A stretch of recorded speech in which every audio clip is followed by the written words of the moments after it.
Hi ಸ್ನೇಹಿತರೆ, ಇವತ್ತು ನಿಮಗೆ ಒಂದು ಅದ್ಭುತವಾದ ಕಥೆ ಹೇಳ್ತೀನಿ. ಏನಂದರೆ, ನಾವು ಸಾಮಾನ್ಯವಾಗಿ ಬೆಲೆ ಬಾಳುವ ಬಂಗಾರ ಅಥವಾ ವಜ್ರ ಸಿಕ್ಕರೆ ಏನು ಮಾಡ್ತೀವಿ?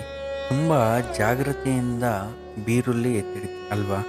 ಆದರೆ ನಮ್ಮ ಹನುಮಂತ ಮಾತ್ರ ತನಗೆ ಸಿಕ್ಕ ಜಗತ್ತಿನ ಅತ್ಯಂತ ಬೆಲೆ ಬಾಳುವ ಮುತ್ತಿನ ಹಾರವನ್ನು ಹಲ್ಲಿನಿಂದ ಕಚ್ಚಿ ಕಚ್ಚಿ ಒಡೆದು ಎಸೆದು ಬಿಟ್ಟ. ಯಾಕೆ ಗೊತ್ತಾ? ಬನ್ನಿ ನೋಡೋಣ. ಅದು ಶ್ರೀರಾಮನ ಪಟ್ಟಾಭಿಷೇಕದ ಸಮಯ. ಅಯೋಧ್ಯೆಯಲ್ಲಿ ಎಲ್ಲಿ ನೋಡಿದರೂ ಸಂಭ್ರಮವೋ ಸಂಭ್ರಮ. ರಾಮಚಂದ್ರ ಪ್ರಭು ಸಿಂಹಾಸನದ ಮೇಲೆ ಕುಳಿತಿದ್ದಾರೆ. ಪಕ್ಕದಲ್ಲಿ ಸೀತಾಮಾತೆ ಕೂಡ ಇದ್ದಾರೆ. ಆ ಸಮಯದಲ್ಲಿ ಸೀತಾಮಾತೆ ತನ್ನ ಕೊರಳಿನಲ್ಲಿದ್ದ ಅದ್ಭುತವಾದ, ಲೋಕದಲ್ಲೇ ಶ್ರೇಷ್ಠವಾದ ಒಂದು ಮುತ್ತಿನ ಹಾರವನ್ನು ತೆಗೆದು ಹನುಮಂತನಿಗೆ ಉಡುಗೊರೆಯಾಗಿ ಕೊಡ್ತಾರೆ. ಹನುಮಂತ ಆ ಹಾರವನ್ನು ಕೈಗೆ ತಗೋತಾನೆ. ಆದರೆ ಅಲ್ಲಿ ಆಗಿದ್ದೇ ಬೇರೆ. ಹನುಮಂತ ಆ ಹಾರವನ್ನು ನೋಡಿ ಖುಷಿ ಪಡೋ ಬದಲು ಒಂದೊಂದು ಮುತ್ತನ್ನೇ ತೆಗೆದು ಕಿವಿಯ ಹತ್ತಿರ ಇಟ್ಕೊಂಡು ಕೇಳಿಸ್ಕೊತಾನೆ. ಆಮೇಲೆ ಟಪ್ ಟಪ್ ಅಂತ ಹಲ್ಲಿನಿಂದ ಕಚ್ಚಿ ಒಡೆದು ನೆಲಕ್ಕೆ ಎಸೆದು ಬಿಡ್ತಾನೆ.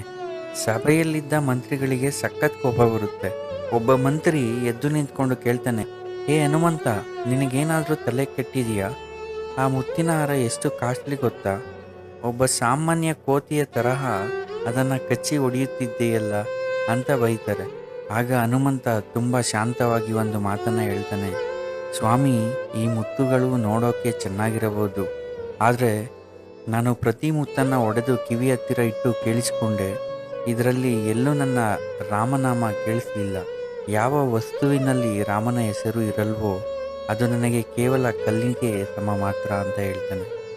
ಮಂತ್ರಿ ನಕ್ಕು ಹೇಳ್ತಾನೆ, ಹಾಗಾದರೆ ನಿನ್ನ ಮೈ ಒಳಗಡೆ ರಾಮ ಇದ್ದಾನ? ತೋರಿಸು ನೋಡೋಣ. ಗೆಳೆಯರೇ, ಮಂತ್ರಿ ಆ ಮಾತು ಹೇಳಿದ್ದೇ ತಡ. ಹನುಮಂತ ಒಂದು ಕ್ಷಣವೂ ಯೋಚನೆ ಮಾಡದೆ ತನ್ನ ಎರಡು ಕೈಗಳಿಂದ ತನ್ನ ಎದೆಯನ್ನು ಜೋರಾಗಿ ಸೀಳಿ ತೋರಿಸ್ತಾನೆ. ಅಲ್ಲಿ ಕಂಡ ದೃಶ್ಯ ನೋಡಿ ಇಡೀ ಸಭೆ ಶಾಕ್ ಆಗುತ್ತೆ.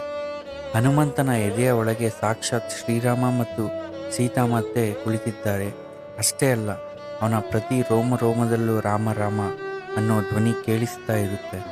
ಇದನ್ನೇ ನೋಡಿ ಅಲ್ವಾ ಹೇಳೋದು, ಭಕ್ತಿ ಅಂದರೆ ಹನುಮಂತ, ಹನುಮಂತ ಅಂದರೆ ಭಕ್ತಿ ಅಂತ. ನೋಡಿದ್ರಲ್ಲ ಸ್ನೇಹಿತರೆ, ನಮಗೆ ವಸ್ತುಗಳ ಬೆಲೆ ಮುಖ್ಯ ಅನಿಸುತ್ತೆ, ಆದರೆ ಹನುಮನಿಗೆ ಭಕ್ತಿ ಮುಖ್ಯವಾಗಿತ್ತು. ಸ್ನೇಹಿತರೆ, ಈ ಕತೆ ನಿಮಗೆ ಇಷ್ಟ ಆಗಿದೆ ಅಂದ್ಕೊತೀನಿ. ಇದೇ ರೀತಿ ಹೆಚ್ಚಿನ ವಿಡಿಯೋಗಳಿಗಾಗಿ ನಮ್ಮ ಚಾನಲ್ನ ಸಬ್ಸ್ಕ್ರೈಬ್ ಮಾಡಿ. ಧನ್ಯವಾದಗಳು.